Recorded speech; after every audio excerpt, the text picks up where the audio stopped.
Imagine descobrir que existe uma organização responsável por capturar criaturas impossíveis, objetos capazes de desafiar as leis da física, lugares onde a própria realidade parece funcionar de maneira diferente. Agora imagine que tudo isso esteja escondido do resto da humanidade, não por acaso, mas porque alguém acredita que certas coisas jamais deveriam ser conhecidas. Segundo uma série de documentos confidenciais espalhados pela internet, essa organização possui laboratórios subterrâneos, equipes altamente treinadas, protocolos rigorosos e um único objetivo: conter aquilo que não deveria existir. Seu nome aparece apenas em 3 letras, SCP, mas afinal, quem é a Fundação SCP? De onde surgiram esses arquivos? E por que milhões de pessoas até hoje discutem se eles escondem muito mais do que simples histórias? Se existe uma palavra capaz de definir a Fundação SCP, essa palavra é segredo. Quase tudo o que se sabe sobre ela vem de uma enorme coleção de documentos que circula pela internet. São milhares de arquivos, todos escritos exatamente como relatórios oficiais. Cada documento segue praticamente a mesma estrutura. Primeiro aparece um número, depois uma classificação, logo abaixo um conjunto extremamente detalhado de procedimentos explicando como aquela anomalia deve ser mantida sob controle. E por fim, uma descrição completa daquilo que foi encontrado. Pode ser uma criatura, um objeto, uma pessoa ou até mesmo um lugar inteiro. Segundo esses registros, qualquer coisa capaz de desafiar as leis conhecidas da realidade recebe uma identificação própria, é catalogada, estudada e mantida longe da população. A missão da organização também é resumida em apenas 3 palavras: Secure, Contain, Protect. Ou conter, proteger, preservar. Essas 3 palavras deram origem à sigla SCP e representam aquilo que seria o principal objetivo da fundação: localizar anomalias, impedir que escapem e garantir que o restante do mundo nunca descubra sua existência. Mas quem exatamente seria responsável por realizar uma missão como essa? Imagine uma organização funcionando como uma mistura entre uma agência de inteligência, um laboratório científico e uma força militar especializada. Segundo os documentos, a fundação reúne cientistas responsáveis por estudar as anomalias, pesquisadores dedicados a compreender fenômenos impossíveis, agentes treinados para localizar e capturar entidades perigosas, equipes de segurança encarregadas de impedir qualquer falha de contenção e unidades de resposta tática preparadas para agir caso alguma dessas anomalias consiga escapar. Toda essa estrutura estaria distribuída em instalações secretas conhecidas apenas como sites, complexos subterrâneos espalhados por diferentes regiões do mundo. Mas existe um detalhe curioso: os documentos quase nunca revelam onde essas instalações ficam. As cidades são omitidas, os nomes aparecem censurados, as coordenadas simplesmente desaparecem. É como se alguém tivesse apagado deliberadamente qualquer informação capaz de revelar sua localização. E talvez seja justamente isso que torna esses arquivos tão intrigantes. Quanto menos respostas eles oferecem, mais perguntas surgem. Dentro da fundação SCP, praticamente tudo gira em torno de uma única palavra: contenção. Cada anomalia possui um documento próprio, e todos eles começam exatamente da mesma forma. Primeiro aparece um código, como esse CP173 ou esse CP096. Logo abaixo, sua classificação. Depois vem os chamados procedimentos especiais de contenção. Essas instruções explicam, nos mínimos detalhes, como impedir que determinada entidade escape. Algumas precisam apenas permanecer dentro de uma sala reforçada. Outras exigem vigilância constante. Há registros que descrevem protocolos envolvendo dezenas de pesquisadores trabalhando 24 horas por dia, porque, segundo esses documentos, um simples erro pode desencadear consequências imprevisíveis: uma porta esquecida aberta, um equipamento desligado ou alguém ignorando um protocolo. É por isso que cada relatório parece muito mais um manual militar do que uma história. A linguagem é técnica, fria, objetiva, como se aqueles documentos nunca tivessem sido escritos para o público. Mas existe outro detalhe interessante: nem todas essas anomalias representam o mesmo nível de risco, e foi justamente por isso que a Fundação criou um sistema de classificação. Ao longo dos anos, dezenas de classificações diferentes passaram a aparecer nos documentos da Fundação.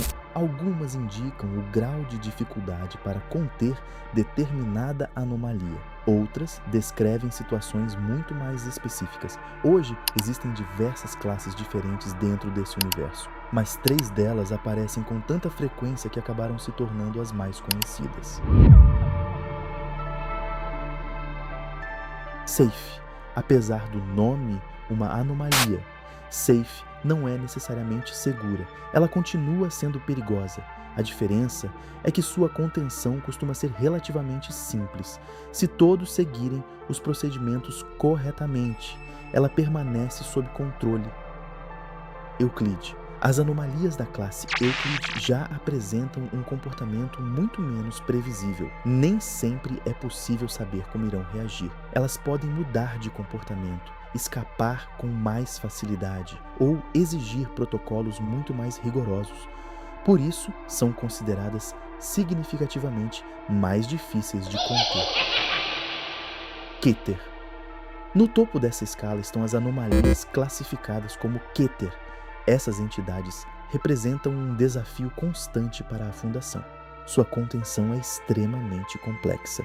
Em muitos casos, qualquer pequena falha pode colocar milhares de pessoas em risco.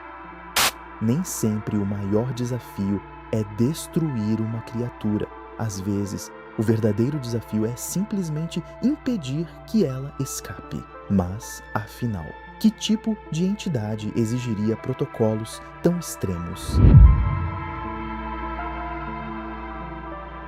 Esse CP-173. Entre todos os documentos existentes, poucos ficaram tão conhecidos quanto o arquivo identificado como esse CP-173. À primeira vista, ele parece apenas uma estátua feita de concreto, imóvel, silenciosa, com uma aparência quase inofensiva.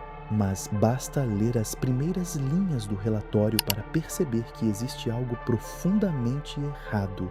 Segundo os documentos, enquanto alguém estiver olhando diretamente para a entidade, nada acontece. Ela permanece completamente parada, sem qualquer movimento, sem emitir sons. Porém, no exato instante em que ninguém mantém contato visual, tudo muda. A criatura passa a se mover em uma velocidade absurda, rápida o suficiente para alcançar sua vítima antes que qualquer reação seja possível. É justamente por isso que seus procedimentos de contenção determinam que nunca haja menos de 3 pessoas na mesma sala. Enquanto uma delas pisca, as outras 2 continuam observando, porque existe um detalhe impossível de evitar. Todo ser humano precisa piscar. Esse CP-096. Se o SCP-173 depende apenas de um momento de distração, o SCP-096 depende de algo muito mais simples. Um único olhar, conhecido como o Homem Tímido, ele é descrito como uma criatura extremamente magra, de braços desproporcionais, pele extremamente pálida e um rosto que permanece escondido na maior parte do tempo. Segundo os relatórios, observar seu rosto desencadeia um evento irreversível. Não importa se foi pessoalmente, por uma fotografia, por uma gravação ou até por uma imagem distante. Depois desse momento, a entidade sabe exatamente onde aquela pessoa está e inicia uma perseguição. Não existem barreiras, não existem esconderijos. Os documentos afirmam que o SCP-096 atravessa qualquer obstáculo necessário para alcançar seu alvo, e só para quando o encontra. É justamente essa simplicidade que torna esse documento tão perturbador. Porque, diferente de muitas histórias de terror, aqui o perigo não está em chegar perto da criatura. O perigo está apenas em olhar para ela. Depois de conhecer tudo isso, Uma pergunta parece inevitável: de onde vieram esses documentos? Os registros mais antigos começaram a aparecer na internet há quase 2 décadas. O que parecia ser apenas um único arquivo acabou crescendo de forma impressionante. Novos documentos surgiram, novas criaturas passaram a ser catalogadas, novas instalações foram mencionadas. Hoje existem milhares de registros diferentes, cada um escrito com um nível de detalhes que impressiona até mesmo quem já conhece esse universo. Talvez seja justamente essa riqueza de informações que faça tanta gente se perguntar onde termina a imaginação e onde começa algo mais, independentemente da resposta. Uma coisa é impossível negar: poucos universos conseguiram despertar tanta curiosidade quanto a Fundação SCP. Existem documentos que descrevem cidades infinitas, objetos capazes de alterar a realidade, entidades que desafiam qualquer explicação e fenômenos tão estranhos que parecem impossíveis de compreender. Talvez tudo isso seja apenas uma enorme coleção de documentos cuidadosamente construída ao longo dos anos. Ou talvez alguns arquivos escondam muito mais do que aparentam. Essa resposta eu deixo para você decidir. E se você gosta de mistérios, histórias inexplicáveis e casos que desafiam a lógica, inscreva-se no Incomum, porque aqui sempre existe algo escondido logo abaixo da superfície.